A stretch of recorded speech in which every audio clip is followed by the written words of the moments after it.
Jail को सुधार गृह बोलते। मेरा सर एक स्ट्रेट क्वेश्चन है सर, वो उसका मोटो सॉल्व हो रहा है, सुधार गृह है, क्या लगता है? लेकिन जो छोटे क्राइम है, क्या होता है, छोटे क्रिमिनल जब जाते हैं ना, एक चोरी वाला जब जेल में जाएगा ना, तो उधर से आएगा तो रॉबरी वाला बन के निकलता है, जब रॉबरी वाला जाएगा तो डकैत बन के निकलता है। कि उसको आपने रिमांड में लिया, अभी उसके साथ अगले 24 आवर्स 48 आवर्स क्या होता है, कैसी इन्वेस्टिगेशन होता है वहां पे, उसमें किस तरह का पैटर्न यूज करते हैं? जैसे पुलिस डिपार्टमेंट में इतने दिनों काम करने के बाद हमको माइंड स्टडी या माइंड रीडिंग का एक अच्छा एक्सपीरियंस हो जाता है। अगर हम किसी व्यक्ति से अगर 10 मिनट भी बात करते हैं तो उसका पूरा साइकोलॉजी हमको पता चल जाता है, उसका पूरा मेंटल सेटअप पता चल जाता है उसके बात करने से, उसके जेस्चर से। मैं यहाँ पे हूँ आज, सजा काट रहा हूँ, इसमें मेरी गलती से ज्यादा जो मेरा ऑफिसर था जिसने इसको इन्वेस्टिगेशन किया, उसने केस में कुछ तो भी ऐसा रखा कि जिसके कारण मैं यहाँ पे हूँ। अगर मेरे पास कुछ मॉनिटरी या पैसा रहता या कुछ और चीजें रहती, मैं उसको खुश कर सकता था, तो शायद मैं बाहर था। सर ये भी चीजें होती है सर इस पूरे। तो हमारे समाज में जो बड़े लोग हैं, चाहे वो पॉलिटिशियन हो, चाहे वो सीनियर ऑफिसर्स हो, चाहे बिजनेसमैन हो, पहले इनको संकल्प करना पड़ेगा कि हम करप्शन मिटाएंगे। जब हम ऊपर से करप्शन मिटाएंगे तो आपो नीचे वाला करप्शन खत्म हो जाएगा।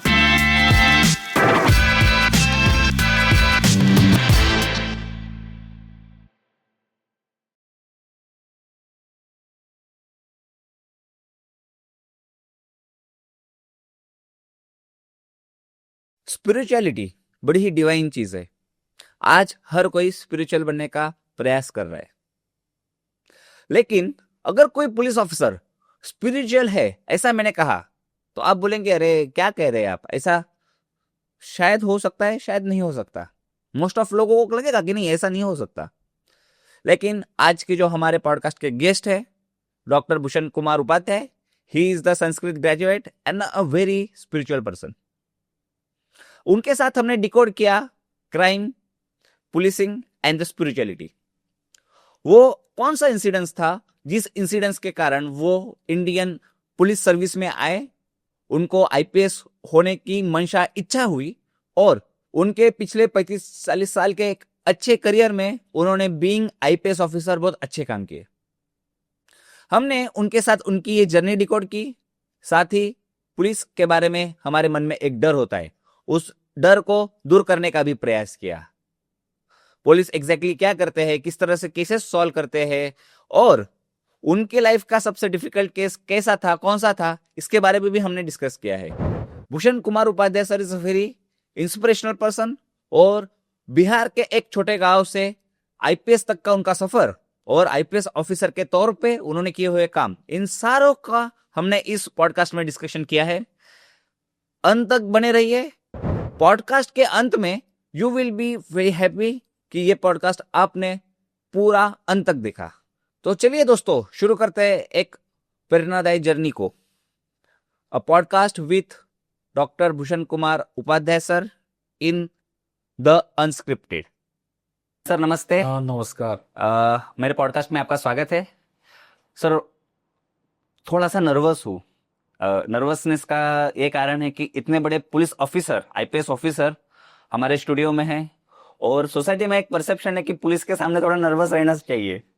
तो मैं आशा करता हूँ सर कि आप मेरा नर्वसनेस, जैसे जैसे हमारा इंटरव्यू आगे बढ़ेगा, उसको आप दूर करने का प्रयास करेंगे। नहीं, आप जैसे जैसे इंटरव्यू लोगे वैसे वैसे आपका नर्वसनेस खत्म हो जाएगा। क्योंकि मैं एक सोशल पुलिस ऑफिसर रहा हूँ, तो मैं समाज में ऐसा कोशिश करते रहा हूँ कि पुलिस के प्रति रेस्पेक्ट पैदा हो, फियर पैदा ना हो। तो आप चिंता मत करो, हम लोग नेचुरली बात करेंगे। Thank you sir. Sir IPS officer, Indian police service, जो एस्पिरेंट्स है सर, सालों से उनका यह सपना है कि आईपीएस होना है, और आप आईपीएस थे, आईपीएस हुए, आपने पूरी सर्विस कंप्लीट की, और पुलिस महासंचालक के तौर पे आप निवृत्त हुए। सर आईपीएस आप कैसे बने? आईपीएस बनने तक की आपकी जर्नी हमें जाननी है सर। उसके बाद पुलिस के बारे में बहुत सारे हमारे मन में सवाल है, लेकिन very short glimpses of your journey, आप आईपीएस तक कैसे पहुंचे? देखिए, मेरी जो कहानी है वो थोड़ी अलग टाइप की है। मैं संस्कृत का विद्यार्थी था। ओके, मैंने एमए में फिर उसके पहले संस्कृत की पढ़ाई की। तो मुझको प्रोफेसर बनना था संस्कृत का, अच्छा। क्योंकि संस्कृत पढ़ के आप प्रोफेसर ही बनोगे। लेकिन जब मैं बीए में पढ़ रहा था उस समय एक घटना हुई और गांव के पॉलिटिक्स के चलते पुलिस ने हमारे पिताजी को अरेस्ट किया। ओ, पिताजी हमारे हाई स्कूल में शिक्षक थे। कहाँ पे सर? मैं बिहार के मोतिहारी डिस्ट्रिक्ट का रहने वाला हूँ। तो वहां पे एक मेरा छोटा सा गांव में मधुबन विधि बन करके, तो वहां पे तो उनको अरेस्ट किया। फिर बाद में बहुत हल्ला गुल्ला हुआ, फिर कोर्ट ने पुलिस पे स्ट्रिक्चर पास किया कि आपने गलत आदमी को अरेस्ट किया। तो उस समय मेरे मन पे इसका बहुत धक्का पहुंचा कि एक टीचर है, एक सिंपल आदमी है जिसकी कोई गलती नहीं है, कोई क्रिमिनल रिकॉर्ड नहीं है, इसके बाद भी पुलिस ने अरेस्ट किया। तो इस तरह की बहुत सारी घटनाएं होती होंगी। तो मैं सोचा कि अब मैं प्रशासन में आऊंगा, या तो आईएएस बनूंगा या आईपीएस बनूंगा, और ये कोशिश करूंगा कि लोगों पे इनजस्टिस ना हो, लोगों को गलत अरेस्ट नहीं किया जाए।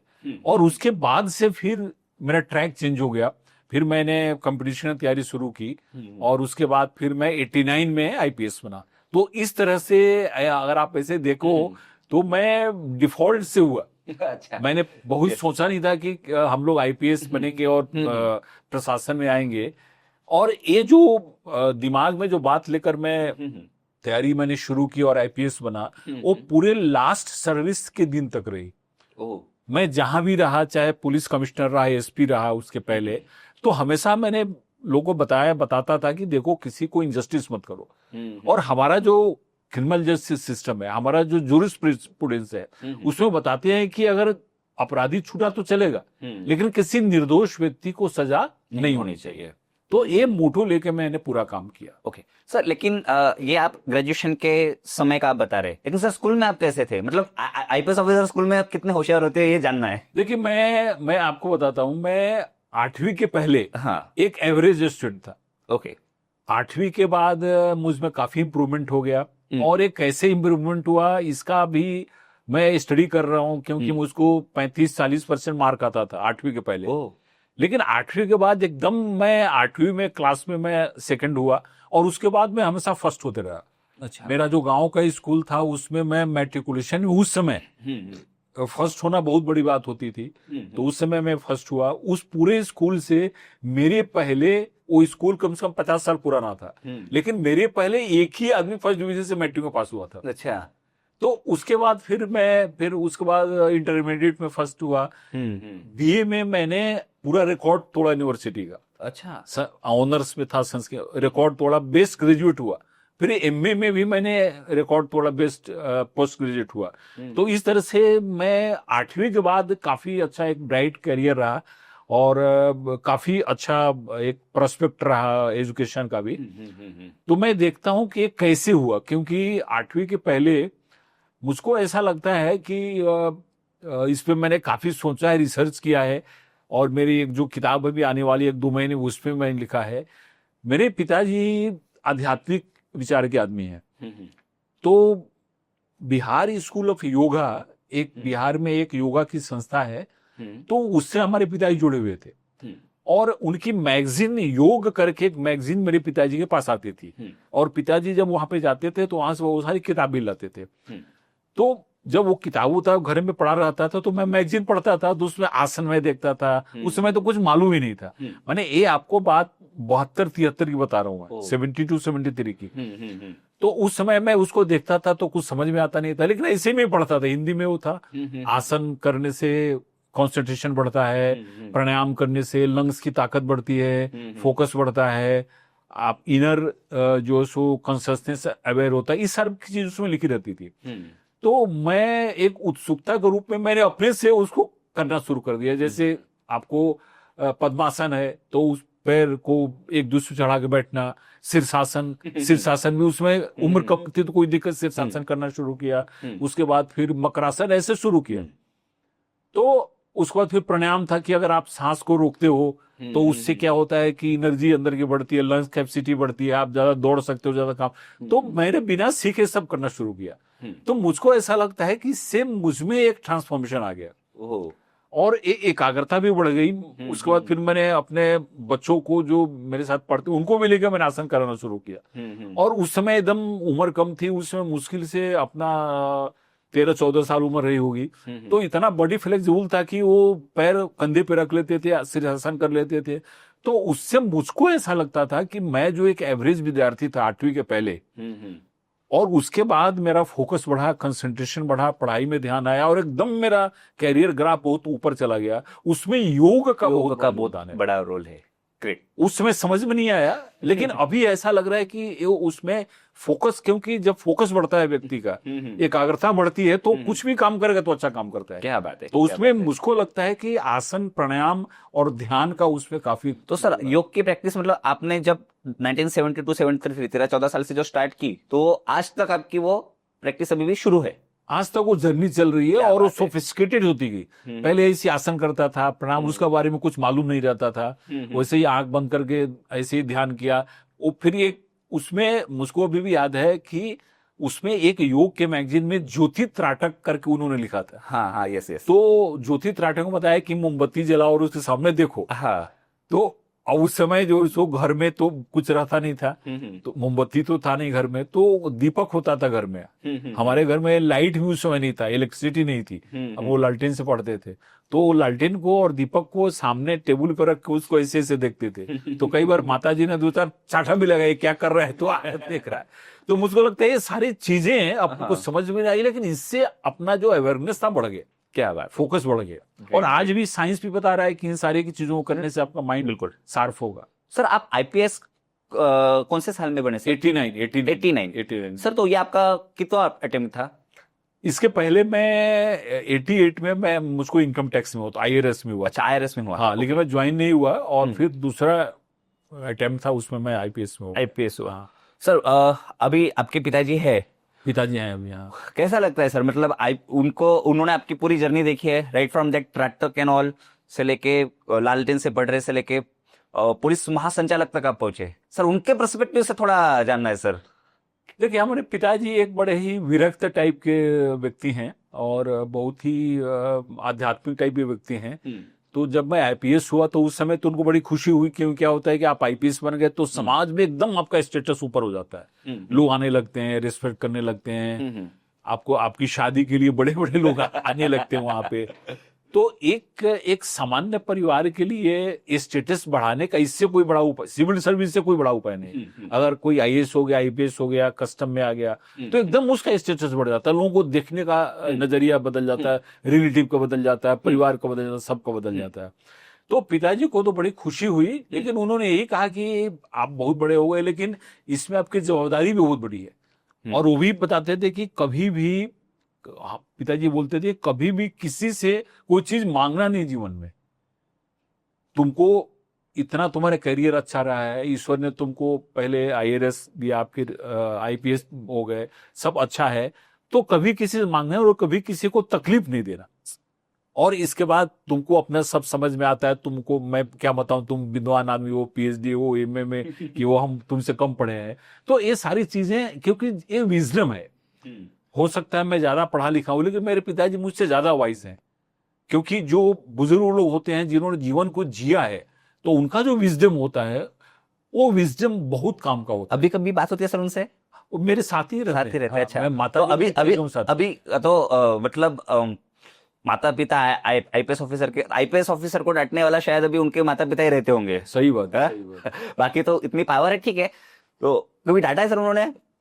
तब नहीं, आईपीएस होने के बाद भी और रिटायरमेंट के बाद भी? अभी नहीं, आईपीएस के बाद तो ऐसा कभी कुछ मौका नहीं आया, लेकिन वो हमेशा कभी वो सत्संग करते हैं। जैसे आप उनके पास बैठ जाओगे तो रामायण की बात करेंगे, महाभारत की बात करेंगे, ज्ञान की बात करेंगे। तो आज भी उनकी उम्र 85-86 है पिताजी की, और एकदम फिट है वो। उनको ना ब्लड प्रेशर है, उनको ना डायबिटीज है, चलते हैं, सब ये करते हैं। और जब बैठ जाइए तो हमेशा वो कुछ न कुछ ज्ञान की बात छेड़ेंगे। अच्छा, तो इस हिसाब से एक अलग ही उनका एक व्यक्तित्व है, और एकदम सीधा है, धोती कुर्ता पहनना, एकदम सिंपल लिविंग, हाई थिंकिंग। तो इस तरह से एक वो संस्कार, मैं समझता हूँ कि एक संस्कार का भी असर होता है। बहुत सारी चीजें दिखती नहीं है सामने, लेकिन अंडर करंट रहता है। आपके पिताजी का, आपके माताजी का आप पे बहुत असर पड़ता है, क्योंकि हम तो उन्हीं के जीन हैं, उन्हीं का एक्सटेंशन है। तो हमको बाहर से नहीं लगता हो, लेकिन अंदर से उसका जो इफेक्ट हमारे शरीर पे और हमारे व्यवहार पे तो पड़ता ही है। सर अभी मुझे यहाँ तक कि आपकी जर्नी पता चली, योर पेरेंट्स, उनका रोल क्या था आपकी पूरी जर्नी में, ये एक पता चला है। अभी सर पुलिस इस कॉन्सेप्ट के बारे में थोड़ा जानना है सर, मतलब वहां से अभी मुझे जो जानना है, मुझे जो क्यूरियोसिटी है पुलिस के बारे में, खाकी वर्दी में एक व्यक्ति होता है जो जिसके बारे में सोसाइटी में बहुत सारे परसेप्शंस है, हम एक एक परसेप्शन है, आपको पता नहीं मेरी भी हिम्मत होगी कि नहीं आपको बताने की। हमारे उसके पहले एक मैं छोटा सा एक इम्पोर्टेंट मैटर बोलना चाहता हूँ। Okay yes sir. हाँ और ये पब्लिक को मैं बोलना चाहता हूँ। हाँ यस सर प्लीज। देखिए, मेरे पिताजी ने कभी भी मुझसे नहीं बोला कि तुमको ये होना है।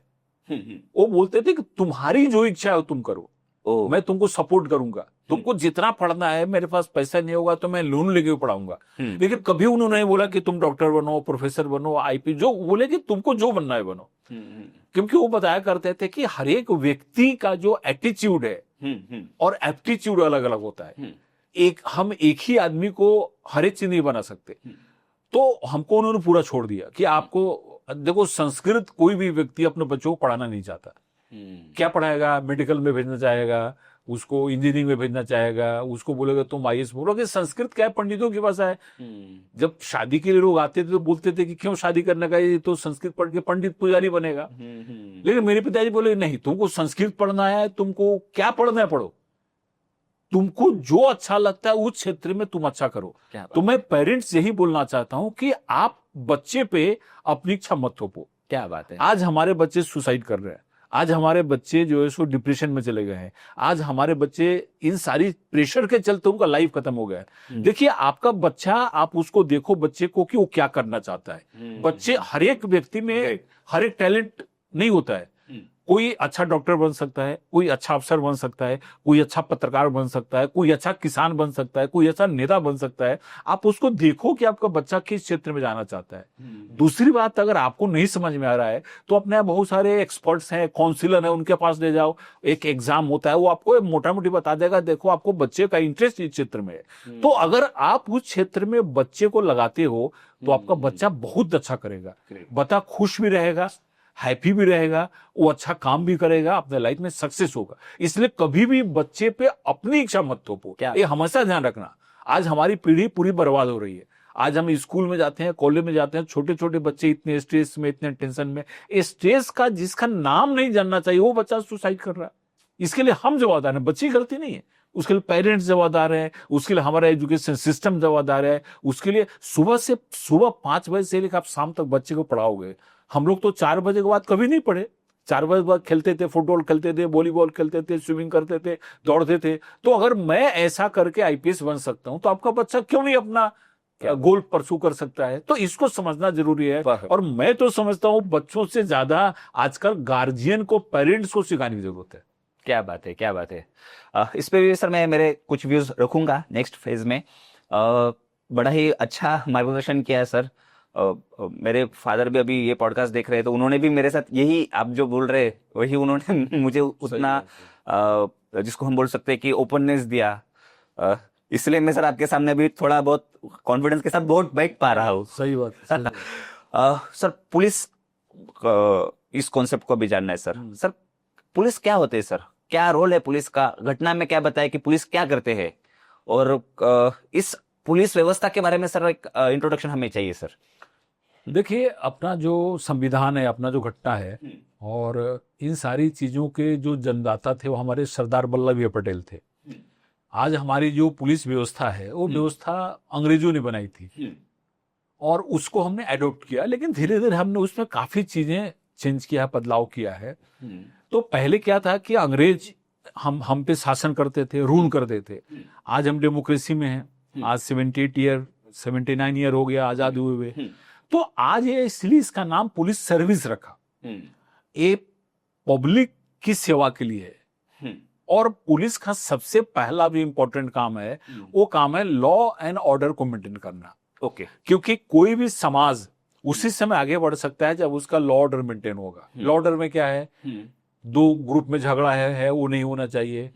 कोई बहुत बड़ा एक मसला हो रहा है समाज का, वो नहीं होना चाहिए। तो लॉ ऑर्डर मेंटेन करना ये हमारे प्रायोरिटी है। अगर लॉ ऑर्डर मेंटेन नहीं रहेगा तो फिर क्या होगा कि समाज ना तो आगे बढ़ सकता है, ना समाज शांति से रह सकता है। ये पहला मेन हो गया। ओके। दूसरा हो गया क्राइम कंट्रोल। अब क्राइम दो तरह के होते हैं। एक क्राइम ऐसे हैं जो प्रोफेशनल क्रिमिनल्स के द्वारा होते हैं, जो गैंग्स हैं, उनका काम भी क्राइम करना है, जो माफिया है।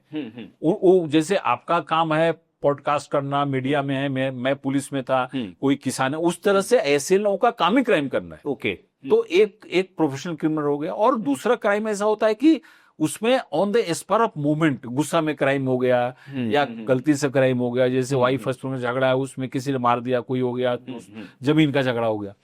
तो ये दोनों टाइप के क्राइम को हमको टैकल करना पड़ता है। इसमें माफिया जो है, प्रोफेशनल क्रिमिनल है, उनको टैकल करना ज्यादा डिफिकल्ट है और ज्यादा इंपॉर्टेंट है, क्योंकि एक आधा व्यक्ति जो सामान्य व्यक्ति है वो कभी गलती से क्राइम कर दिया, फिर सेकंड टाइम क्राइम नहीं करता। लेकिन ये जो प्रोफेशनल क्रिमिनल्स हैं, माफिया है, हमेशा क्राइम करते हैं। तो इनको कंट्रोल में रखना ये पुलिस का एक बहुत बड़ा रोल है। तभी समाज में क्या होगा, शांति जुड़ेगी और पुलिस के प्रति लोगों का विश्वास भी बना रहेगा। तो एक तो लॉ ऑर्डर हो गया, दूसरा क्राइम कंट्रोल हो गया। तीसरी बात क्या हो गई, कम्युनल हार्मोनी। हमारा जो कंट्री है ये मल्टी रिलीजियस कंट्री है। इसमें हर एक धर्म में रहते हैं, हर एक जाति के लोग रहते हैं, हर एक समुदाय के रहते हैं, हर एक विचार के लोग रहते हैं। तो ऐसी सोसाइटी में क्लैशेज होने की संभावना होती है। अब दो धर्मों के बीच में क्लैश होता है, आपको मालूम होगा। तो एक कम्युनल हार्मोनी को एस्टेब्लिश रखना बहुत हमारे समाज में बहुत इंपॉर्टेंट है। हमारा जो सोशल फैब्रिक है वो फैब्रिक टूटे नहीं, इसके लिए सारे समुदायों को एकत्र लाके उनमें सामंजस्य पैदा करना, अंडरस्टैंडिंग पैदा करना, ये पुलिस का बहुत बड़ा काम है। और पुलिस का बहुत बड़ा रोल है। और लोगों का रोल तो बाद में आता है, कोर्ट का रोल बहुत बाद में आता है, पॉलिटिशियन का रोल बाद में आता है, लेकिन ग्राउंड लेवल पे पुलिस का ही रोल है। अगर पुलिस अच्छे ढंग से काम करेगी तो कभी भी कम्युनल राइट नहीं होगा। पुलिस अच्छे ढंग से काम करेगी तो राइट होता भी है तो उसको कंट्रोल कर सकते हैं।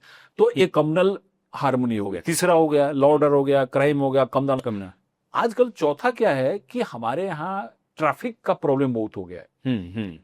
इंडिया में हर एक साल लगभग 1,80,000 लोग रोड एक्सीडेंट में मरते हैं। दुनिया में ये ऑलमोस्ट हाईएस्ट रेट है फेडरल एक्सीडेंट का। हम रोड इतना अच्छा बना रहे हैं, इतने पैसे खर्च कर रहे हैं, इतने जो सो ब्रिजेस बना रहे हैं, आज कहीं भी जाओ 4 लेन रोड है, गांव में रोड हो गया, लेकिन हम उस पर सेफ नहीं है।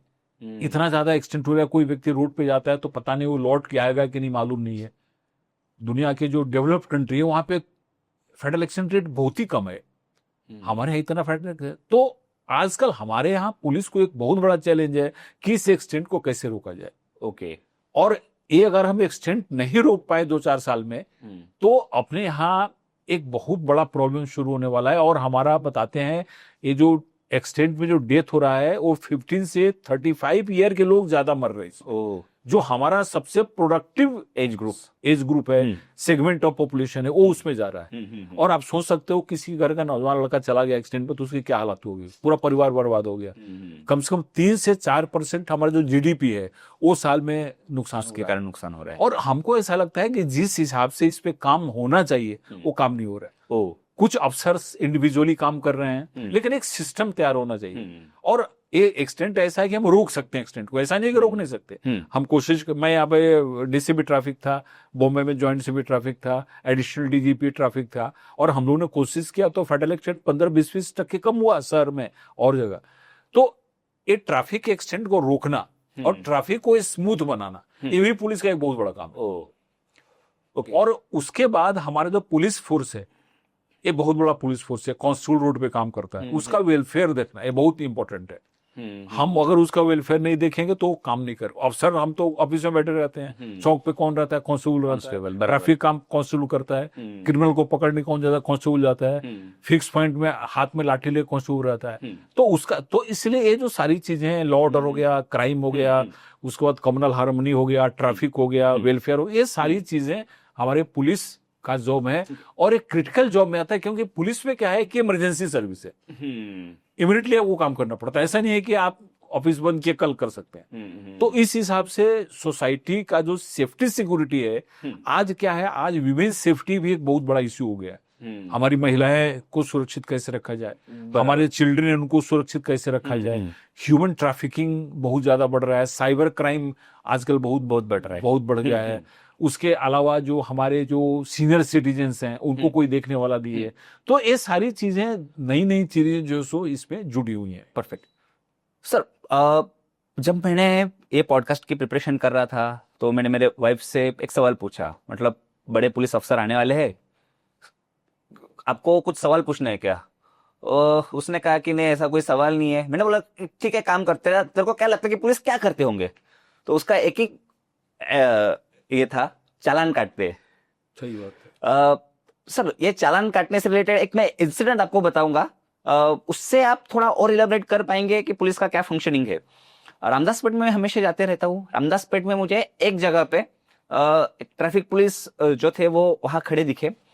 वो देख रहे थे, वहां पे एक साइड में चाय की टपरी है, तो मैं भी उनका बिहेवियर ऑब्जर्व कर रहा था। वहां पे एक 4 व्हीलर आई, वहां एक गाड़ी रुकी, वो उसने रास्ते पे पार्क किया। हाँ, वो जो व्यक्ति था उसकी वो गलती थी, उसने वो रास्ते पे पार्क किया। वो जैसे ही वहां से निकला अपना लॉक करके, वो ट्रैफिक पुलिस आए और उन्होंने फोटो खींच लिया और वो वापस चले गए। लेकिन उन्होंने वो पूरा इंसिडेंस होते हुए देख रहे थे, मतलब कि हाँ वो आया है, उसने वो गाड़ी लगाई है। और फिर वो तो सर, फिर मेरे मन में उस वक्त एक सवाल आया कि चालान काटना उसका रोल था या फिर वो इंसिडेंस ना हो ये उसकी जिम्मेदारी थी। तो सर यहाँ पे मेरा एक डायलेमा है सर, तो क्या इस डायलेमा को कैसे दूर करेंगे? इसमें काम ऐसा है कि इस रेंज को रोकना उसकी जवाबदारी है। देखिए, हमारा काम जो है ना, पब्लिक को पनिशमेंट देना नहीं है। जहां पे हमारे बोलने से पब्लिक अगर, अच्छा ट्रैफिक का क्या है, माइनर चीज है, इट इज कोई बहुत बड़ा क्राइम तो नहीं है। तो अगर ट्रैफिक हवलदार के सामने लग रहा है, कोई गाड़ी लगा रहा है, तो जाके बोल सकते हैं भाई यहाँ पे गाड़ी मत लगाओ, नो पार्किंग एरिया है, ये होना चाहिए। लेकिन उसका गाड़ी लगाने दिया और बाद में फिर जाकर फोटो निकाल के चलान किया, ये एक्सपेक्टेड नहीं है। हम लोग जहां पे भी काम करते थे बुलाते थे कि भाई पहले तुम लोगों को बताओ, उनको समझाओ, तुम वहां पे खड़े रहो कि वहां पे ऑफिस ना हो, उनको वार्न कर दो, और वार्निंग देने के बाद जो अगर कोई लगा रहा है तो उसको चलान करो। तो नियम तो यही है कि भाई इंसिडेंट ना हो, वहां पे तुम उसको गाड़ी मत लगाने दो, तुम वहां पे खड़े हो तो उसको मना कर दो, नहीं लगाएगा गाड़ी। सर अभी इसको फिर इसी सवाल को आगे, मतलब जब 31 मार्च आता है तो ऐसा बोलते हैं कि पेट्रोलिंग बहुत बढ़ती है क्योंकि चालान काटने के कुछ टारगेट्स होते हैं। सर चालान काटने का टारगेट क्यों फिर हो सकता है? मतलब मुझे ऐसा लगता है उस इंसिडेंट को देख के कि उसको कुछ चालान काटने का टारगेट होगा शायद, इसलिए उसने वो इंसिडेंट होने दिया। उस आदमी को मैं बिल्कुल बैक नहीं कर रहा, वो गलती प्राइमरीली उसी व्यक्ति की है जो वहां पे कार लगा रहा है। लेकिन शायद ऐसे टारगेट्स होते हैं सर कि अरे 31 जनवरी तक इतना चालान जमा करना है हमें। देखिए, मैं बताता हूँ, मैं 34 साल पुलिस सर्विस में काम किया। मैं 4 डिस्ट्रिक्ट में एसपी था, कंटिन्यूअस 10 साल एसपी था मैं। लातूर में 3 साल एसपी था, चंदपुर में 3 साल था, नाको ग्रामीण में था, जलगांव में था, 2 जगह मैं पुलिस कमिश्नर था, और 3 जगह मैं ट्रैफिक ऑफिसर भी था। यहाँ पे नागपुर में डीसीपी ट्रैफिक था, बॉम्बे में आप जानते हैं बॉम्बे की ट्रैफिक कैसे, वहां भी ज्वाइंट सीपी ट्रैफिक था, पूरे महाराष्ट्र का ट्रैफिक का इंचार्ज था, एडिशनल डीजी ट्रैफिक। देखिए, मैंने कभी भी अपने किसी अफसर या कर्मचारी को कभी भी मैंने टारगेट नहीं दिया। मेरा यही उनको होना था कि अगर वायलेशन कहीं भी होता है और उस वायलेशन से अगर कहीं पे ट्रैफिक को नुकसान हो रहा है तो आप उस पर चालान काटो। जैसे मेरा क्या बोलना था, हमने पार्किंग बनाया है क्या लोगों को गाड़ी पार्क करने के लिए? कहाँ पार्किंग? कहीं पार्किंग नहीं है। आप रोज हजारों गाड़ियां निकाल रहे हो, गाड़ियां बेच रहे हो, आपने कहीं पार्किंग ना तो अंडरग्राउंड पार्किंग बनाया है ना मल्टी लेवल पार्किंग बनाया। आप गाड़ी में, लोग कहाँ गाड़ी खड़ा करेंगे? कोई मार्केट में जाएगा तो क्या पॉकेट में गाड़ी रखेगा? मैं बोलता था कि जहां पे डिस्टर्बेंस होता हो गाड़ी पार्क करने से, वहीं पे चालान करने का। जहां पे डिस्टर्बेंस नहीं हो रहा है, इवन अगर वो नो पार्किंग जोन है तो वहां पे उनको हटा दो, गाड़ी चालान मत करो। मैं बोलता था कि तुम्हारे पास बहुत सारे डिफॉल्टर हैं, जो सिग्नल ब्रेक करता है उसको कभी नहीं छोड़ने का, जो मोबाइल फोन पे बात करता है उसको कभी नहीं छोड़ने का, जो व्यक्ति उल्टा लेन में गाड़ी चलाता है उसको कभी नहीं छोड़ने का, जो शराब पी गाड़ी चलाता है उसको जितना कार्रवाई करना कार्रवाई करो। तुम्हारे पास ये सारे, और देखो जो एक्सीडेंट होते हैं उसमें से 4-5 ही मेन कारण है। 80% एक्सीडेंट जो सो इसी 4-5 कारण से होते हैं। किससे कारण से होता है? ओवर स्पीडिंग से होता है, सिंगल जंपिंग से होता है, दारू पी गाड़ी चलाने से होता है, मोबाइल बात करने से होता है, उल्टा लेन से आने से होता है, तो हम बोला इस पे कार्रवाई, मैंने बोला कि इसमें तुम कार्रवाई करो। अगर कोई व्यक्ति, कोई औरत या कोई बच्चा अगर कहीं पे दुकान पे सामान खरीद रहा है और गाड़ी अगर पार्क कर दिया और उस गाड़ी से अगर कोई डिस्टर्बेंस नहीं है तो क्यों उसको चालान कर रहे हो? क्या फायदा तुमको गाड़ी चलाने? लेकिन क्यों ऐसा होता है? लेकिन सर आपने नहीं, सही बात में है। आपने देखा भी होगा कुछ ऐसे अफसर हैं जो टारगेट देते हैं, लेकिन मैं इसके खिलाफ हूँ। ये टारगेट देना गलत है। आप उसको बोलो कि वायलेशन कैसे रुकेगा, एक्सीडेंट कैसे रुक। देखो तुम्हारे क्या चालान काटने से एक्सीडेंट रुकता है क्या? तुम अगर किसी पार्किंग वाले पे तुम दारू हुआ, जैसे अभी नागपुर में यहाँ पे पुलिस ने यू टर्न करके एक मुहिम शुरू किया है, बहुत अच्छा मुहिम है। दारू पी के जो गाड़ी चलाते हैं उन पे कार्रवाई हो रही है। और उसका इतना अच्छा इम्पैक्ट हुआ है कि उनके फैटल एक्सीडेंट भी कम हो गए। तो मैं बोलता हूं जिससे एक्सटेंड कम हो रहे हैं उसको क्यों नहीं करते तुम? तो उस दिन मैंने यहाँ के जो सीपी हैं उनको मैंने कंग्रेचुलेट किया कि आपने जो यू टर्न किया है बहुत अच्छा है, इसको आप चालू रखो। जो उल्टा सिग्नल पे जाते हैं उल्टा, उन पे आप कार्रवाई करो। जो मोबाइल पे बात करो उस पे करो। अगर पार्किंग किसी ने गलती से कर दिया कहीं गाड़ी, उस पे मत कार्रवाई करो, उससे कोई फायदा नहीं होने वाला है। हमारे प्रायोरिटी क्या होनी चाहिए? लोगों की जान बचानी है। आप तो जान कैसे बचेगी? फेडरल एक्सीडेंट बचेगा। सिग्नल पे आप रेड में जाओगे तो एक्सीडेंट हो जाएगा, दारू पी गाड़ी चलो एक्सीडेंट हो जाएगा। हाईवे पे आप गाड़ी लगा देते हो और उस पे सिग्नल नहीं है तो उस पे एक्सीडेंट हो जाएगा। तो हमारी प्रायोरिटी होनी चाहिए। हमारे यहाँ रिसोर्स बहुत कम है।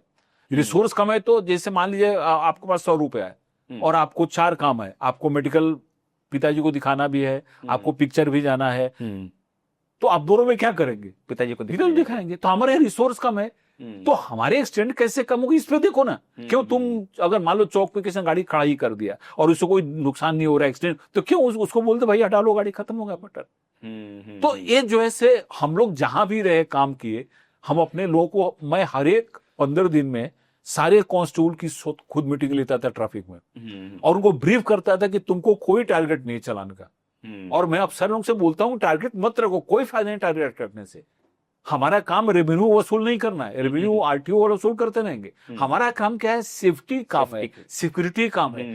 पब्लिक में कॉन्फिडेंस पैदा हो, पब्लिक हमारे पास आके रिस्पेक्ट। अगर हम अनावश्यक किसी को चलान करें कोई फायदा नहीं उससे। क्योंकि सर जो पहला परसेप्शन है पुलिस के बारे में जो हमारा निगेटिव होता है वो ट्रैफिक पुलिस के कारण ही होता है। सही बात है, सही बात है। कि जो कि जिनसे दो मतलब आप अभी बड़े अफसर थे, हमें मैं मेरे पर्सनल परसेप्शन से बताता हूँ कि पहले ठीक है गलती भी हो गई तो भी अच्छा कम्युनिकेशन उनसे हम एक्सपेक्ट करते हैं, लेकिन वो अच्छा कम्युनिकेशन मतलब गुड कम्युनिकेशन जिसको बोल सकते हैं विद डिग्निटी सही बात करना चाहिए, वो हमें नहीं दिखाई देता। नहीं, उसकी जरूरत है। सॉफ्ट स्किल की ट्रेनिंग जरूरत है, लोगों को बताना जरूरत है। हम तो बॉम्बे में बोलते थे लोगों को भाई आप अगर चालान भी काटते हो तो सर और मैडम करके चालान काटो और उनको समझाओ कि सर आपने ऐसी गलती की। हम विदेश में जाते हैं, यहाँ इतना पोलाइट पुलिस है, कभी भी आपको सर और मैडम के अलावा बात नहीं करता है। वो चालान काटेगा, छोड़ेगा नहीं आपको, लेकिन इतना पोलाइट है, तो हम भी क्यों नहीं कर सकते? तो ये सारी चीजें मेरे हिसाब से सॉफ्ट स्किल के लिए भी इम्प्रूव। मतलब सर अभी हम ये बोल सकते हैं कि हमारे पुलिस में वो जो डिग्निटी के साथ बात करने वाली जो स्किल है, जिसको आप शायद सॉफ्ट स्किल बोल रहे हैं, वो मिसिंग है। हाँ, बहुत हद तक हम कोशिश कर रहे हैं, अभी बहुत मिसिंग है। ओके सर, अभी हम रिलेटेड टू ट्रैफिक का हमने डिस्कशन किया। एक सबसे बड़े जो कुछ क्राइम्स है जिसमें चोरी एक हो गया, जो जिसको हम दरोड़ा बोलते हैं, उसके बाद मर्डर हो गए। अभी इन क्राइम्स के बारे में थोड़ा जानना है सर आपसे। सर पुलिस ऐसे क्राइम्स का इन्वेस्टिगेशन कैसे करती है? मतलब क्या प्रोसेस है? मतलब जो थाने का पुलिस है वो हमारे पास आके पंचनामा करते हैं, वही इन्वेस्टिगेशन करते हैं, या इन्वेस्टिगेशन ऑफिसर कुछ अलग होते हैं जो ऐसे घटनाओं की इन्वेस्टिगेशन कर रहे हैं, या क्राइम ब्रांच होता है, या आगे और सीआईडी है? तो हमको जनरली पता नहीं है सर, इसके बारे में थोड़ा देखिए मैं बताता हूँ। जैसे अगर कोई क्राइम हुआ तो क्राइम होने के बाद जैसे मान लीजिए आपका 1 लाख रुपया चोरी चला गया, घर से किसी ने निकाल लिया और आपको मालूम नहीं है, माने आपके कंसेंट के बिना, आपकी जानकारी के बिना आपका पैसा चला गया, इसको चोरी बोलते हैं। बराबर। जैसे आपने पर्स में पैसा रखा टेबल पे और कोई आया लेके चला गया, आपने बाद में देखा पैसा है, तो इट इज कॉल्ड थेफ्ट, ये चोरी है। हाँ। और जैसे आपके पॉकेट में पर्स है और 2 आदमी आया या 3 आदमी आया, 4 आदमी आया और आपको चाकू दिखाया और पर्स निकाल लिया, इसको रॉबरी बोलते हैं। हाँ, इसको जबरी चोरी बोलते हैं। बराबर। और 4 से ज्यादा आदमी अगर आपको चाकू देके या फोर्सफुली निकाल लिया तो इसको दरोड़ा बोलते हैं। हो तो चोरी, जबरी चोरी और दरोड़ा, ये तीनों प्रॉपर्टी ऑफेंस है, ओके लेकिन इसमें डिग्री अलग अलग है। बिना कंसेंट के निकालिए चोरी हो गया, 4 आदमी जबरदस्ती निकाला रॉबरी हो गया, और 4 से ज्यादा आदमी जबरदस्ती निकाला हो दरोड़ा हो गया। तो जब आपका क्राइम, आप पुलिस स्टेशन में जाते हो तो वहां पे आपका पहले एफआईआर दाखिल होता है। तो जो होगा, या चोरी हो, रॉबरी हो, दरोड़ा हो, उसके हिसाब से एफआईआर दाखिल हो गया। एफआईआर की कॉपी आपको मिलती है वहां पे, वो मैंडेटरी कॉपी देना। उसके बाद जो थानेदार है, जो ऑफिसर इंचार्ज है वहां पुलिस स्टेशन का, वो क्या करता है, वो जो तपास है वो किसी आदमी को हैंड ओवर करता है। ओके अगर छोटा तपास है तो हवलदार को दे देगा, एएसआई को देगा। अगर इंपॉर्टेंट तपास है तो पीएसआई को देगा। अगर बहुत ज्यादा इंपॉर्टेंट है तो सीनियर दूसरा पीआई उसको देगा। अगर बहुत इंपॉर्टेंट है तो अपने पास रखेगा। अगर लगता है कि बहुत ही इसमें 1 करोड़ 2 करोड़ का मैटर है तो फिर वो अपने डीसीपी को बोलेगा, डीसीपी सीपी से बात करेगा और उस तपास को क्राइम ब्रांच को भी हैंड ओवर हो सकता है। ओके या कोई सेशनल तपास है, क्राइम ब्रांच कोई भी तपास खुद नहीं करती है। सीपी जो है कोई तपास को ट्रांसफर करता है कि बहुत इंपॉर्टेंट तपास है वो तो क्राइम ब्रांच पे क्राइम ब्रांच। या कोई बहुत सेंसिटिव केस है जिसमें ऐसा लगता है कि इसमें बहुत ज्यादा काम करने की जरूरत है, या लोकल पुलिस पे एलिगेशन हो गया कि लोकल पुलिस ठीक से काम नहीं कर रही है, तो डायरेक्टर जनरल ऑफ पुलिस, जो पुलिस का जो अपना हेड है महाराष्ट्र का, वो या गवर्नमेंट ये उस तपास को सीआईडी को ट्रांसफर कर सकती है। ओके तो सीआईडी को ट्रांसफर कर देगी तो तपास वो लोकल यूनिट से पूरा निकल जाता, उसमें कोई उसका कंट्रोल नहीं रहता। वो सीआईडी के जो एडीजी हैं वो उनके अंडर तपास होता है और अपना वो काम करते हैं। तो इस टाइप से फिर पुलिस एफआईआर हो गया, तपास हुआ, तपास होने के बाद डायरी लिखी, फिर पंचनामा हुआ, आरोपी को पकड़ा, चार्जशीट हुआ, फिर चार्जशीट हुआ, फिर कोर्ट में केस चलता है, या तो कन्विक्ट होगा या फिर केस छूट जाएगा। इस तरह से सर अभी आरोपी को पकड़ा, इस कॉन्सेप्ट पे आते हैं। अभी सर हम सबसे ज्यादा जो इस तरह के जो क्राइम है, इसमें सबसे ज्यादा किस तरह के थेफ्ट के सबसे ज्यादा क्राइम होते होंगे सर? देखिए, सबसे ज्यादा तो थेफ्ट का ही क्राइम होता है, क्योंकि छोटे छोटे थेफ्ट बहुत होते हैं और मैक्सिमम थेफ्ट के क्राइम है। उसके बाद रॉबरी की भी होती है लेकिन उतनी नहीं होती, डकैती की भी क्राइम कम होती है। और सर मर्डर माने थेफ्ट, रॉबरी और डकैती के तुलना में तो मर्डर कम ही रहता है, कम ही रहता है। अभी सर किसी भी तरह का क्राइम हो, अभी वो पुलिस के कस्टडी में है, हम ऐसा बोल सकते हैं कि कोई इंचार्ज है, थानेदार खुद उसकी इन्वेस्टिगेशन कर रहा है। सर मेरे अगर कुछ टर्म्स गलत होंगे तो सर आप मुझे करेक्ट कीजिएगा। कर रहे सर, वो क्या करते हैं सर उसके साथ? उसको रिमांड में लेते हैं सर, ये बराबर वर्ड है? हाँ, देखिए, पहले क्या होता है कि जैसे किसी चीज की रिकवरी करनी है। हाँ, जैसे मान लीजिए प्रॉपर्टी गया हुआ है, तो प्रॉपर्टी गया हुआ है तो उसको रिकवर करना है।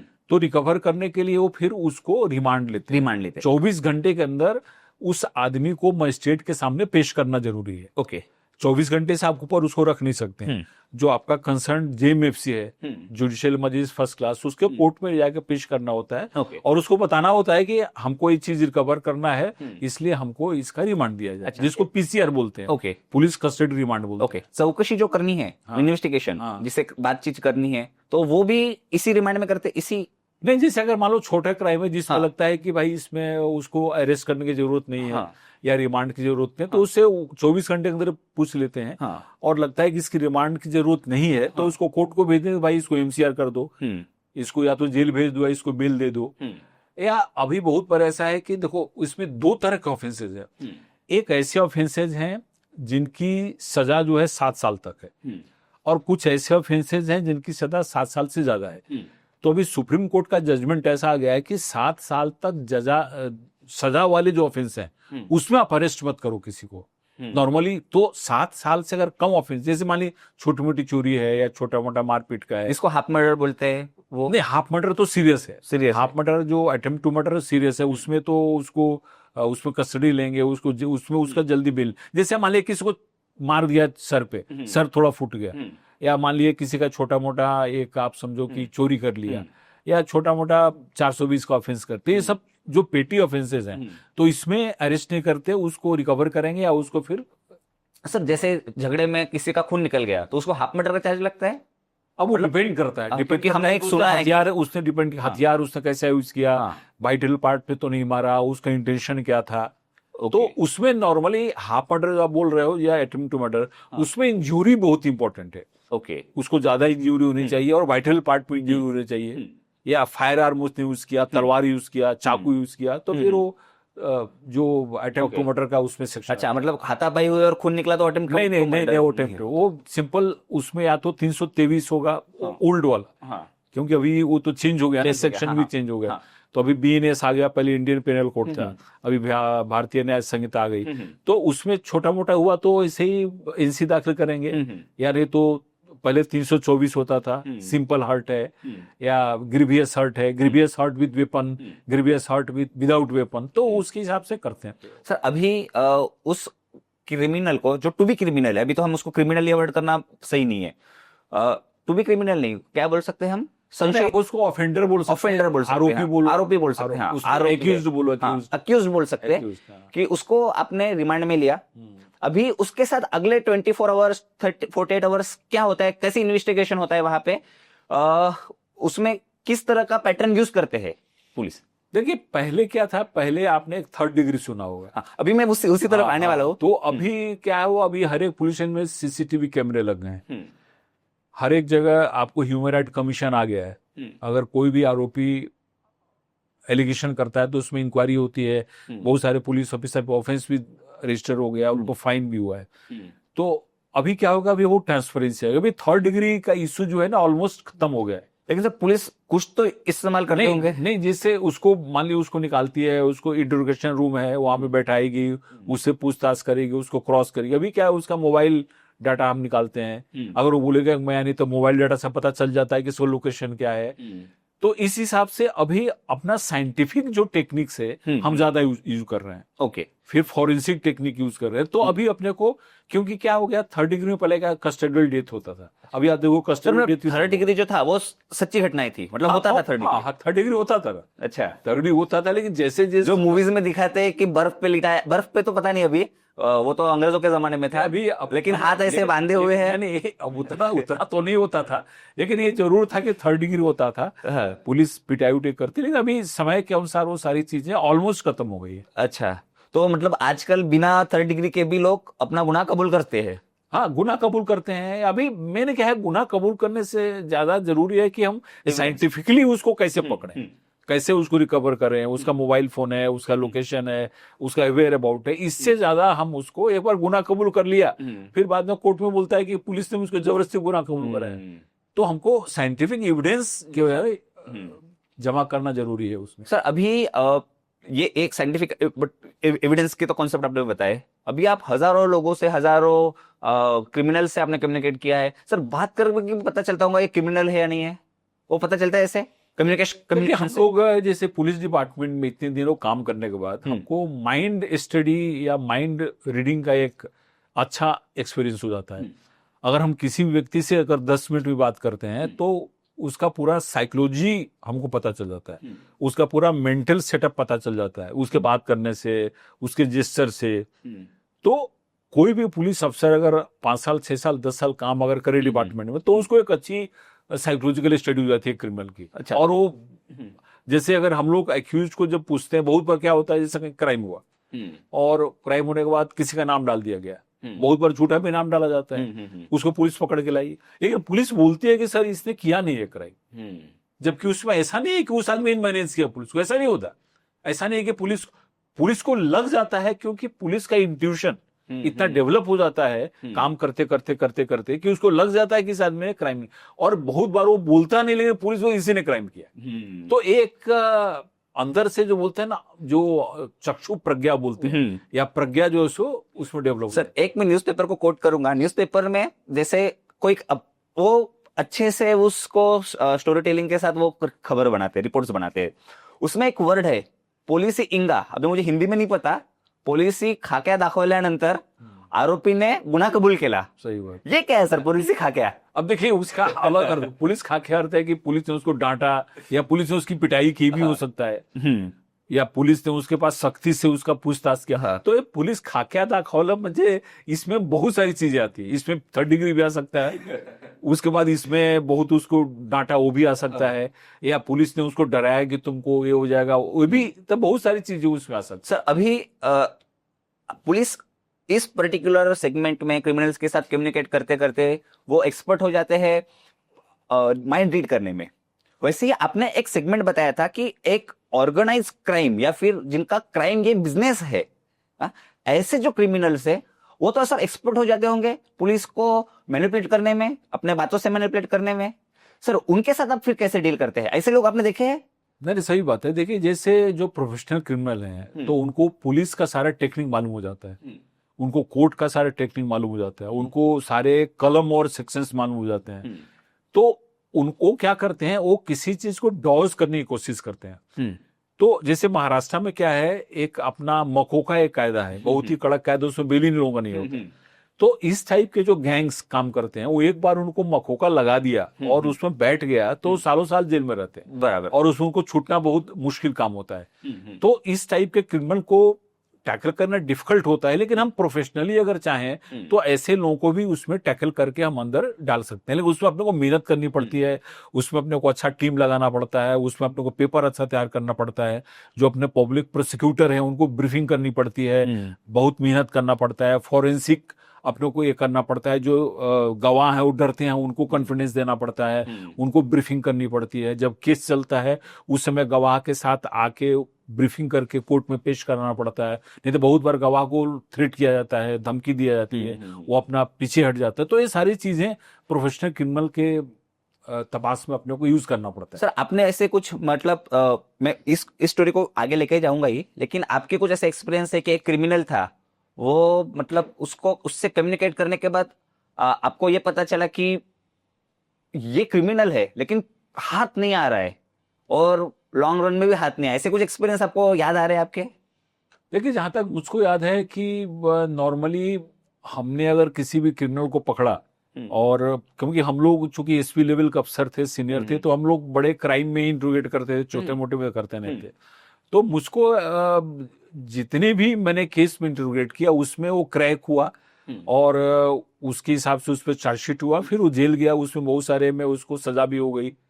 तो उस हिसाब से, क्योंकि हम लोग वहीं पे जाते हैं जहां पे काफी सीरियस टाइप का होता है, और एक बार हम लोग गए वहां पे तो उसमें सारी एविडेंसेस जो हैं, सारे जो इंटरोगेशन के रिपोर्ट हैं, उसका वेयर अबाउट है, उसका प्री रिकॉर्ड है, या उसके जो साथीदार है, इन सारी चीजों से उनको पैक किया जाता है। और उसके बाद में फिर बहुत सारे ऐसे क्रिमिनल होते हैं कि बताते नहीं, वो ओपन नहीं, तो वहां पे हमको और सारा एविडेंस कर। लेकिन ऐसे कोई आपको कोई याद आ रहा है इंसिडेंस कि ये क्रिमिनल था, इसको मतलब पुलिस खा के दिखाने के बाद भी वो एक्सप्रेस नहीं हुआ, तो उसको एक्सप्रेस करवाने के लिए आपने कुछ अलग ट्रिक यूज किया है, या फिर ऐसा लगा कि? देखिए, मैं जब यहाँ पे नागपुर ग्रामीण में एसपी था उस समय हमने एक नक्सल को पकड़ा था। हाँ, और आपको मालूम है कि वो बड़े हार्ड एंड होते हैं, वो बताते नहीं है। तो उसको उमरेड में पकड़ा था और यहाँ पे लाया उसको, तो कुछ बताने के तैयार नहीं था, तो उसको मैंने हिप्नोटाइज कर दिया। अच्छा, मैं तो हिप्नोसिस भी जानता हूँ। हाँ हाँ हाँ, तो उसको बात करते करते हिप्नोटाइज कर दिया, तो उससे मैंने सारा चीज पूछ लिया, उससे सारी चीज बता दी। उसके बाद फिर जब होश में आया, तो बोला कि सर आपको ऐसा नहीं करना चाहिए, ये तो मैंने सारी चीजें आपको बताई। तो एक मुझको याद है कि वो हिप्नोसिस करके मैंने सारी चीज उससे पूछ ली। अच्छा सर, मैं एक मैं मूवी का, मुझे भी वो मूवी याद नहीं आ रही, लेकिन उसमें इंसिडेंस था कि वो पुलिस ऑफिसर क्रिमिनल को कुछ दारू या फिर ऐसे जो सब्सटेंस देता है जिससे नशा चढ़े, तो वो नशे के हालत में सब सच बताता है। सर ऐसा होता है कभी? ये बैन है पूरी तरह से, इसको हम लीगली नहीं यूज कर सकते। हमने तो कभी नहीं देखा है अपने कि इस टाइप से। लेकिन दारू पीने के बाद लोग सच बोलते हैं, ऐसा हुआ है कभी? नहीं, लेकिन ऐसा हम लोगों ने नहीं करते। वो एक तरह से इलीगल भी है, अनइथिकल भी है। और वो अगर आपको करना है तो आप उसको फॉरेंसिक में बोल के उसका जो टेस्ट, सीरम टेस्ट होता है, आप करा सकते हो। जैसे जिसको बोलते हैं ना कि लाई डिटेक्टर टेस्ट, हाँ, लाई डिटेक्टर टेस्ट करा सकते हो, या एक सीरम उसको देते हैं, उसको सबकॉन्शियस माइंड में ले जाते हैं और फिर उससे सवाल पूछते हैं, तो उस समय भी वो झूठा नहीं बोलता। तो आप उसका प्रॉपर प्रोसीजर है, कोर्ट से परमिशन लेना पड़ता है, फॉरेंसिक में ले जाना पड़ता है, और उसके हिसाब से उसको करते हैं। लेकिन नॉर्मली पुलिस स्टेशन पे इसका ऐसा नहीं होता, और मेरे हिसाब से कोई करता नहीं है इससे अपने हिसाब से। ओके सर, अभी हमने क्रिमिनल को इन्वेस्टिगेशन किया। सर कितने दिनों में हमको ये सारा इन्वेस्टिगेशन का कोई लिमिट होता है कि कितने दिनों में इन्वेस्टिगेशन करके कोर्ट के सामने रखना है? देखिए, नॉर्मली जैसे अगर समरी केसेज है तो उसमें 60 डेज है, और उसके बाद जो केसेज हैं जो सेशन कोर्ट कमिट केसेज है उसमें 90 डेज के अंदर आपको कोर्ट में 90 चार्जशीट 90 डेज। अभी सर कोर्ट में सब एविडेंस के साथ ही जाएंगे हाँ, कोर्ट में। कभी कोई ऐसा होता है कि मान लीजिए 90 डेज में नहीं हुआ तो हम कोर्ट को सबमिट कर देते हैं और कोर्ट से रिक्वेस्ट करते हैं कि हमको और तपास है। उसमें मेन इशू कहाँ पे आता है, अगर आरोपी अटक है, अगर आरोपी का बेल हो गया है तब तो कोई इशू ही नहीं, आप 3 महीने 4 महीने में भी चार्जशीट कर सकते हो। लेकिन अगर आरोपी अरेस्ट है और अगर आपने 90 डेज में चार्जशीट नहीं किया तो ऑटोमेटिक वो बेल पे छूट जाता है, उसका डिफॉल्ट बेल हो जाता है। तो बहुत बार हम चार्जशीट करते हैं और पुरानी चार्जशीट भी करते हैं कोर्ट से लेके कि हमने चार्जशीट किया, मेन हमको मिले, लेकिन इसमें कुछ हमको चाहिए तो कोर्ट टाइम देती है उसमें। सर अभी ये इन्वेस्टिगेशन एक बहुत इंपॉर्टेंट फैक्टर है जो उस आरोपी को सजा देने में हेल्प करेगा लॉ सिस्टम से। अभी सर मैं देवेंद्र फडणवीस जो अपने सीएम थे, इनका एक स्पीच में सुन रहा था, उन्होंने कहा कि 2013 टू 2025 वो ऑब्वियसली उनका सक्सेस बता रहे हैं, लेकिन अभी मैं यहाँ पे जब देखता हूँ तो ये मेरे लिए बहुत शॉकिंग बात है। कन्विक्शन रेट 9% था 2013 में और अभी वो 53-54% तक आया है। सर ये 9% क्यों था? मतलब इतना सब चार्जशीट दाखिल करना, ये सब करना, इन्वेस्टिगेशन करना, पुलिस खाके भी है आपके पास, फिर भी 9% ही कन्विक्शन रेट था, ये ऐसा क्यों था सर?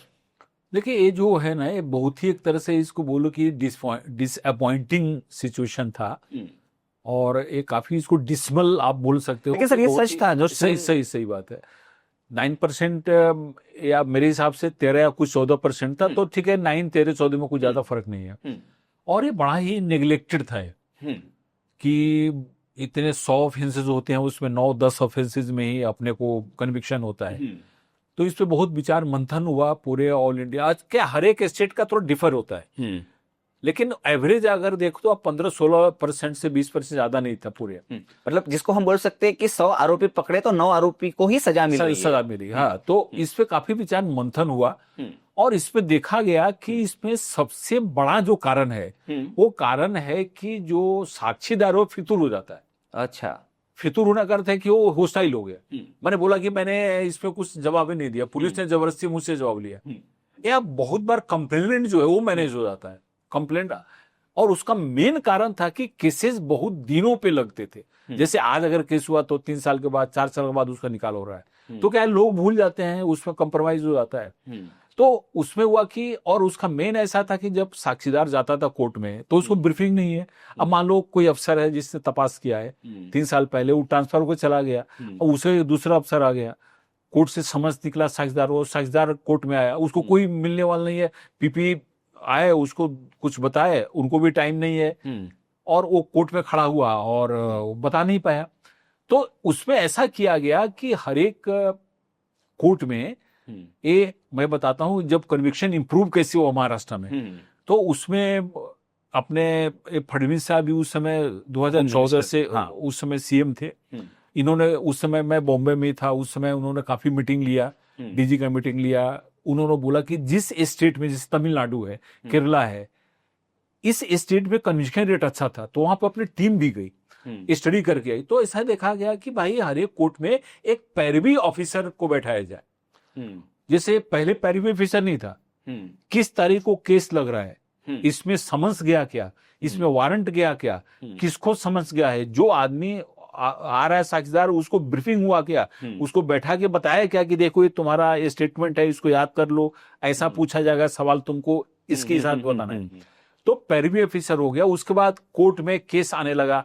बहुत बार ऐसा होता था कि जो तपासी अमलदार है, मान ली यहाँ से नागपुर चला गया, सोलापुर, पुणे चला गया, वो आता ही नहीं था, 2 बार 3 बार नहीं आता था। तो इंश्योर किया गया कि नहीं, एक बार जैसे ही उसको जाएगा समन्स, यहाँ पे आएगा, उसकी ब्रीफिंग होगी।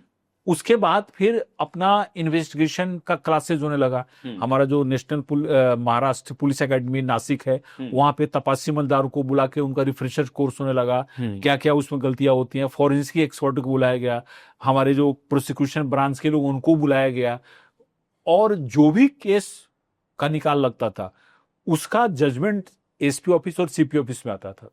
वहां पे जजमेंट का स्टडी किया जाता था कि क्यों ऐसा हो रहा है, अच्छा ऐसा क्यों केस छूटा, इसमें किसकी गलती है, उसमें बहुत सारे पुलिस ऑफिसर को पनिशमेंट हुआ है जिन्होंने तपास बरोबर नहीं किया था। तो इस तरह से एक तो पैरवी ऑफिसर लगाया, ब्रीफिंग बढ़ाया, फॉरेंसिक एविडेंस को बढ़ाया, उसके बाद रिफ्रेशर कोर्स किया, तपालसी अमलदार को ब्रीफिंग किया, सीनियर ऑफिसर खुद उसको मॉनिटर करता था, हर एक जजमेंट का स्टडी करना था। उससे क्या हुआ, कन्विक्शन रेट इंप्रूव हुआ। ओके, तो ये काफी करने के बाद कन्विक्शन रेट जो है सो बढ़ा हुआ सर आइडियली क्या होना चाहिए सर कन्विक्शन रेट? मतलब 100% नॉर्मली 90 आप जापान की अगर बात करोगे तो जापान में कन्विक्शन रेट 90% है। 90% है।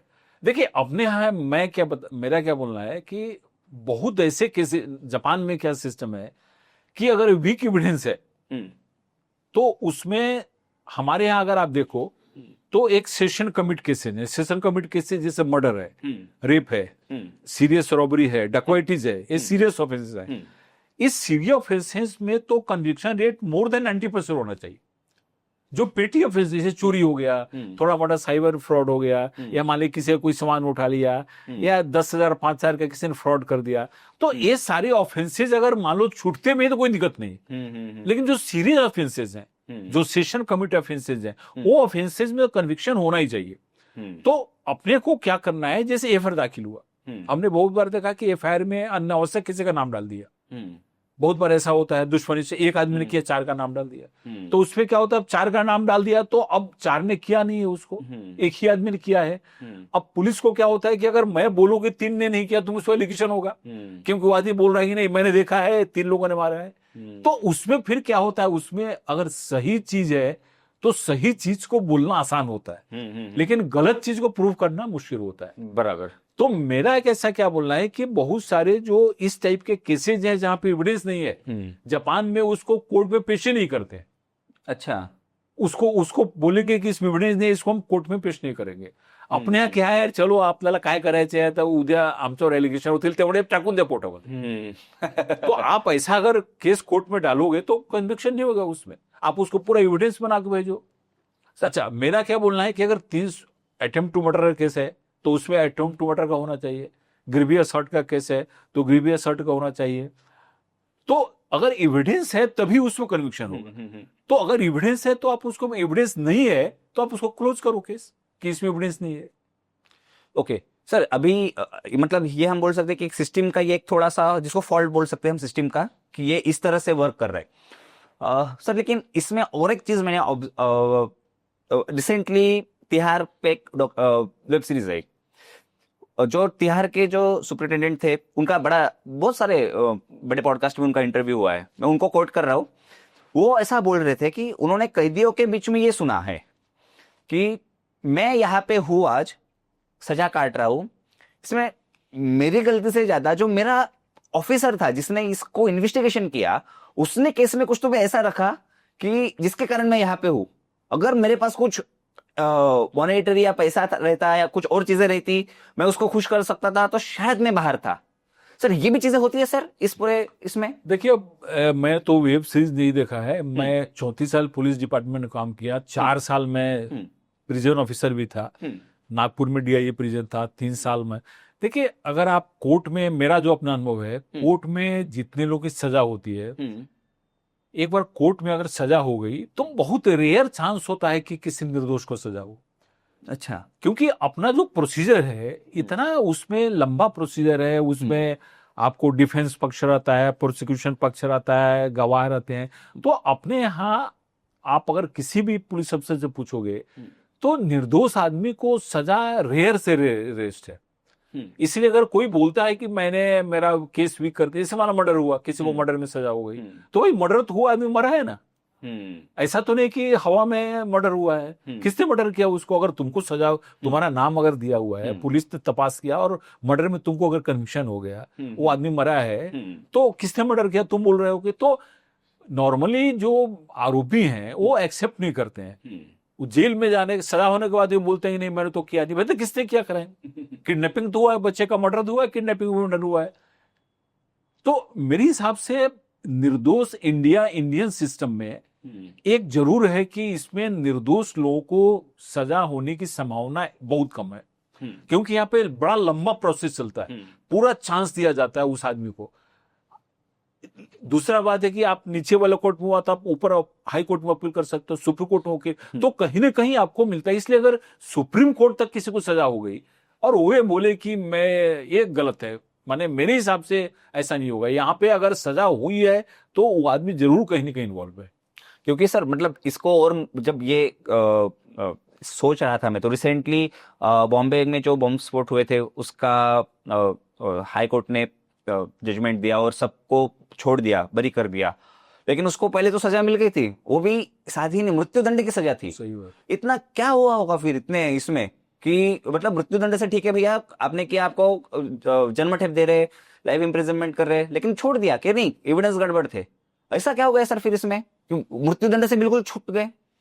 अब देखिए, वो चूंकि सुप्रीम कोर्ट में वो अपील पेंडिंग है, हाँ। तो इसमें मैं नहीं बोलना चाहता हूँ ज्यादा। लेकिन इसमें जहां तक मेरी जानकारी है उसमें कोर्ट ने बहुत सारे टेक्निकल पॉइंट्स निकाले हैं उसमें, जो कुछ उनका लोकेशन का पॉइंट था या कुछ स्टेटमेंट का पॉइंट था।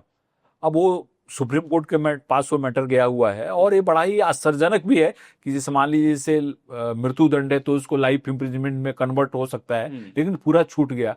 तो ये काफी एक तरह से आश्चर्यजनक है, और देखते हैं सुप्रीम कोर्ट इसमें क्या करता है, इसलिए इस अपने को ज्यादा इसमें कमेंट करना नहीं चाहिए। ठीक है सर।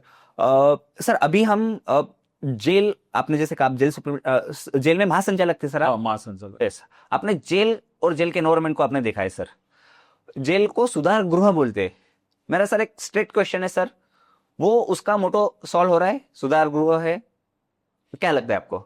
देखिए, उसमें अपने को बहुत अभी और कुछ करने की जरूरत है सर। लेकिन जो मोटो सॉल्व हो रहा है, नहीं आपको क्या लगता है? पूरी तरह सॉल्व नहीं हो रहा है, मैं क्योंकि 100% सॉल्व नहीं हो रहा है। लेकिन आप अगर देखोगे तो पहले से मैं तो बहुत सारे बाहर के जेल को भी मैंने देखा है, लेकिन अपना जो महाराष्ट्र का जो प्रिजन है, ये महाराष्ट्र का प्रिजन डिपार्टमेंट, महाराष्ट्र, तमिलनाडु, केरला, कर्नाटका, ये जो प्रिजन डिपार्टमेंट है ये काफी इसमें इंप्रूवमेंट आया है पहले से।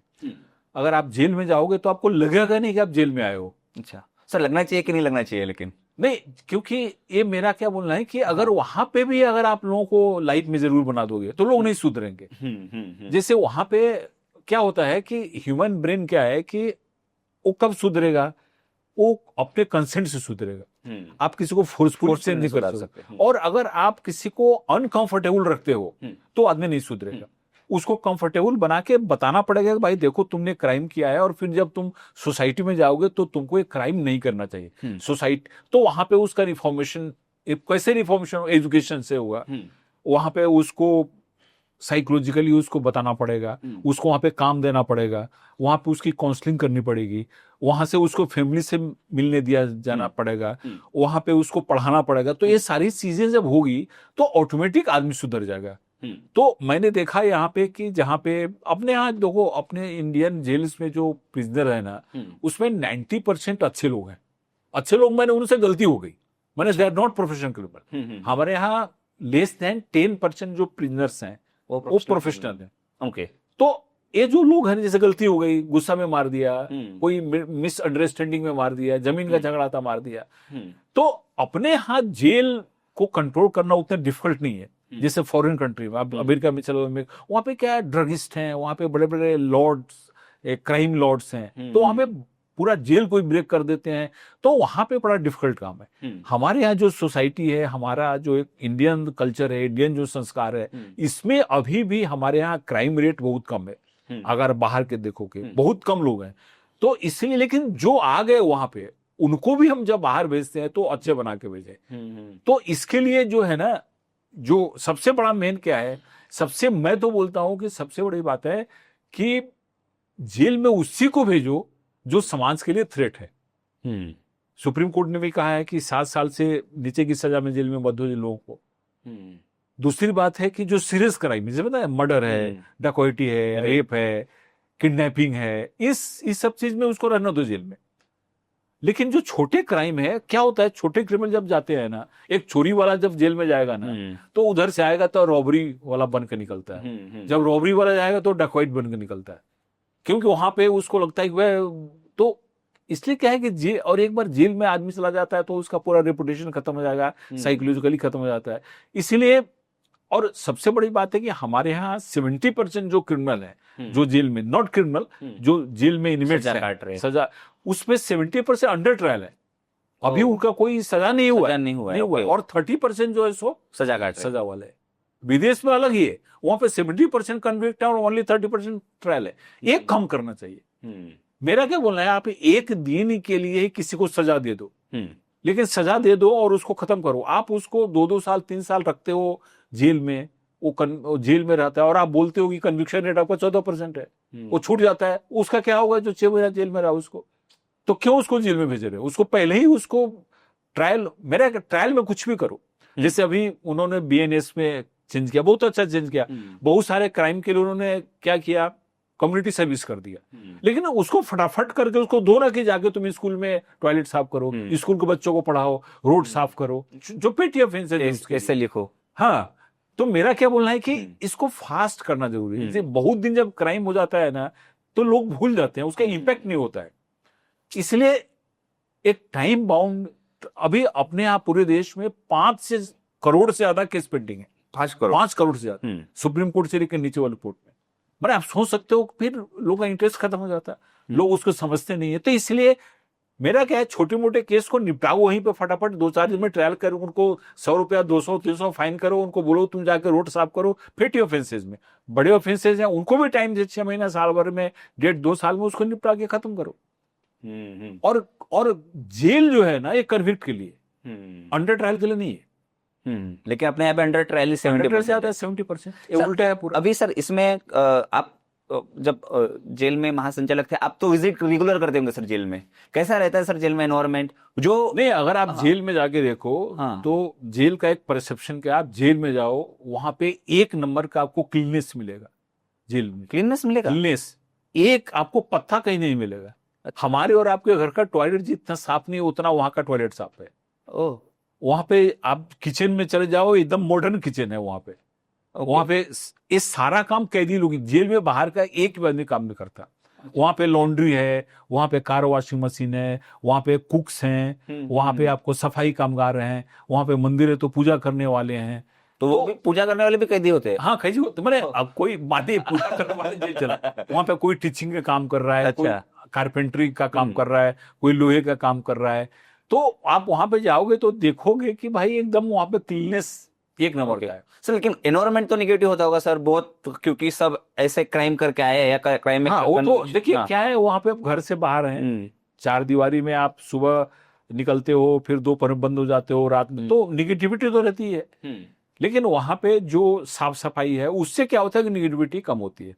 ओके, साफ सफाई है, वहां पे लाइब्रेरी है, वहां पे आप जाके कोई एक से एक चीज वहां पे बनाते हैं वो। और सर बाइफर्केशन ऑफ क्रिमिनल्स भी होता होगा कि ये बड़े क्रिमिनल इस साइड में रहेंगे, उस टाइप में नहीं होता, उसमें सिक्योरिटी के हिसाब से करते हैं, सेफ्टी। जैसे ओके, कुछ क्रिमिनल है कि वो किसी को भड़का सकता है तो उसको अंडर सेल में रखते हैं या अलग सेल में रख देते हैं, जो नॉर्मल, ऐसा कोई ग्रेडेशन नहीं है क्रिमिनल का।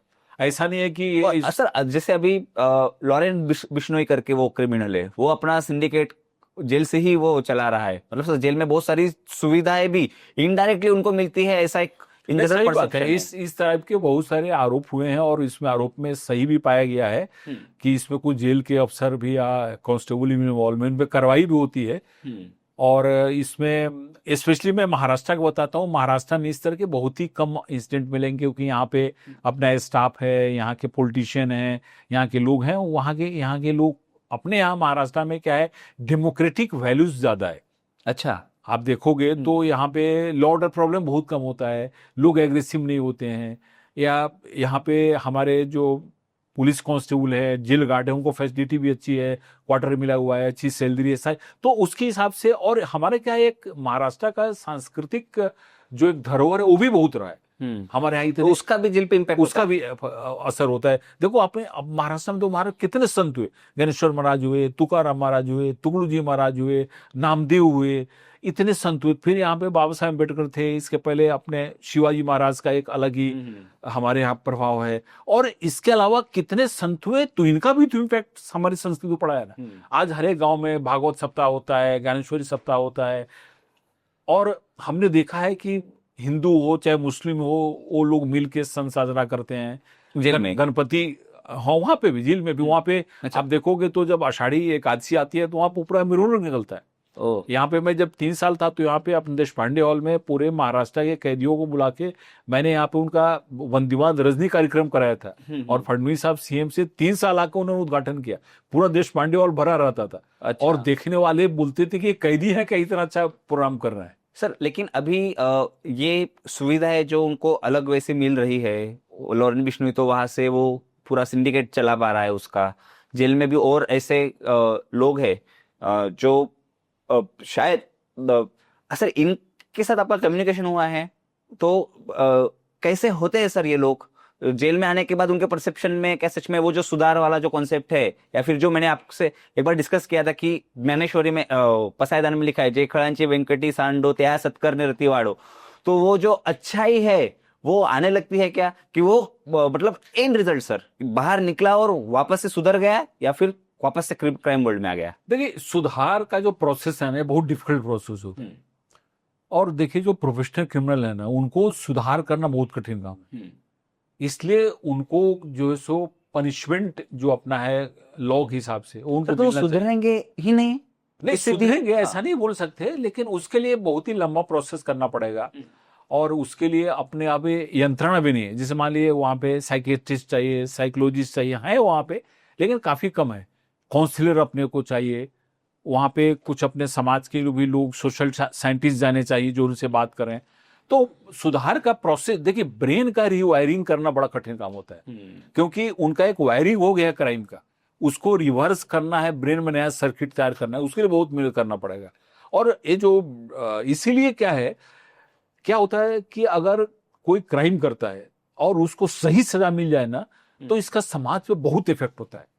जब क्रिमिनल छूटता है तो समाज में क्राइम बढ़ता है। लोगों को लगता है देखो ये क्राइम तो कर गया, कहाँ कुछ हुआ, जेल में आ गया, पूरा मुझ पड़ा घूम रहा है। लेकिन जब उसको सजा हो जाती है, जब जेल में वो सड़ता है वो क्रिमिनल, तो उसका इंपैक्ट पूरे समाज में होता है। इसलिए अगर क्राइम को कम करना है तो न्याय व्यवस्था में जो सही क्रिमिनल है उनको सजा देना बहुत जरूरी है। सजा देने के बाद अगर तुमको सुधरना है तो सुधरो, नहीं सुधरना है तो तुम जेल में रहो। ये बहुत जरूरी है, क्योंकि हम क्रिमिनल पे दया दिखा के उसको छोड़ नहीं सकते। तुमने क्राइम अगर किसी मर्डर किया है तो तुमको तो सजा भोगना है, इसके बाद तुमको सुधरना है ताकि तुम कुछ नहीं करो। क्योंकि सजा नहीं देंगे तो समाज में अराजकता फैल जाएगी। समझो जिस व्यक्ति के घर का मर्डर हुआ है, अगर वो व्यक्ति समझे कि इसको पुलिस ने छोड़ दिया या कोर्ट ने छोड़ दिया, तो उसके घर पे क्या बीतता है। इसलिए जिसने क्राइम किया उसको सजा मिलनी चाहिए और उसको पश्चाताप भी करना चाहिए कि मैंने गलत किया और मैं सुधरूंगा। और सजा जब होगी तो उसका समाज में भी एक अच्छा मैसेज आता है कि क्राइम किया। इसलिए जहां पे कन्विक्शन रेट ज्यादा है वहां पे क्राइम कम है, जहां कन्विक्शन रेट कम है वहां पे क्राइम ज्यादा है। सर अभी मैं आखिरी पड़ाव में हूँ सर, वैसे तो बहुत सारे सवाल है और मुझे पता है कि एक पॉडकास्ट में नहीं होंगे, मैं जरूर आपको फिर से बुलाऊंगा। मैं एक जो हम स्टार्टिंग में हमने डिस्कस किया था आईपीएस ऑफिसर के पावर के बारे में, मेरा एक सवाल है सर, वो मुझे हमेशा ये होता है कि कल तक आप रिटायर्ड नहीं थे, आपके पास सारी पावर थी और आप भले ही आप किसी का कुछ बिगाड़ ना सकते हो ऐसे हमारे रूल एंड रेगुलेशन से, लेकिन कुछ समय के लिए तो आईपीएस ऑफिसर के हाथ में ऐसी पावर होती है, हम कंसीडर करते हैं। और दूसरे दिन रिटायरमेंट हो गया और अभी सारी पावर जो घटना ने दी थी, जो संविधान ने दी थी, वो सारी चली गई है सारी। क्या डिफरेंस होता है सर जब पावरफुल थे तब और अब पावर नहीं है तब? आपका एक्सपीरियंस क्या है सर? नहीं, सही बात है, क्योंकि जो बड़े पोस्ट पे लोग रहते हैं जब वो रिटायर होते हैं तो उनका एक जो ट्रांजिशन होता है, एक चेंज होता है, वो बड़ा डिफिकल्ट होता है। एकदम आप ऊपर हो और हम नीचे आ गए, तो वो एक डिफिकल्ट फेज होता है। लेकिन उसमें क्या है कि जो लोग पहले से तैयारी करते हैं, जैसे मुझको रिटायर होना है, मुझको मालूम था मैं कब रिटायर होऊंगा, तो मैं मेंटली अपने को प्रिपेयर कर रहा हूँ कि जब मैं रिटायर हो जाऊंगा तो मेरे पास पुलिस कांस्टेबल नहीं रहेगा, पुलिस की गाड़ी नहीं रहेगी, मुझको क्या करना है, मैं इतना बिजी रहता था तो मुझको इंगेज कैसे रहना है, मैं कैसे अपने को इंगेज। तो अगर इस टाइप की आप तैयारी करेंगे तो ये जो खलने वाली चीजें वो कम हो जाती है। चीज तो खलती है क्योंकि इतना आप 34-35 साल तक इतना सब यूज किए हैं तो उसका इफेक्ट हुआ। लेकिन अगर आप प्लानिंग कर लिए, आप अगर बिजी रह रहे हैं, जैसे कोई आदमी मैं सर्विस करूंगा, मैं रिटायरमेंट के बाद मैं कहीं प्राइवेट सेक्टर ज्वाइन करूंगा या गवर्नमेंट के ज्वाइन करूंगा, या मैं किताब पढ़ूंगा, मैं लिखूंगा, तो अगर आपने अपने को फ्रूटफुली अपने पैशन के हिसाब से अगर इंगेज कर लिया तो फिर उतना प्रॉब्लम नहीं होता। ऐसा सर मतलब प्रॉब्लम होता है ये प्रॉब्लम 100% होता है, क्योंकि आप इतने बड़े पोस्ट से जब उतरोगे तो कितने भी आप तैयारी कर लो फिर भी कुछ तो लगता ही है कि भाई मेरे पास 4 कांस्टेबल रहता था, मुझको लोग सैल्यूट ठोकता था, आज नहीं आ रहा है। उसमें एक और बात होती है कि अगर आपने अपने सर्विस पीरियड में एरोगेंस नहीं दिखाया है, आपने लोगों का हेल्प किया है, लोगों की मदद की है और आपका बिहेवियर अच्छा रहा है, तो रिटायरमेंट के बाद भी लोग आपको आदर करते हैं, आपके पास लोग आते हैं।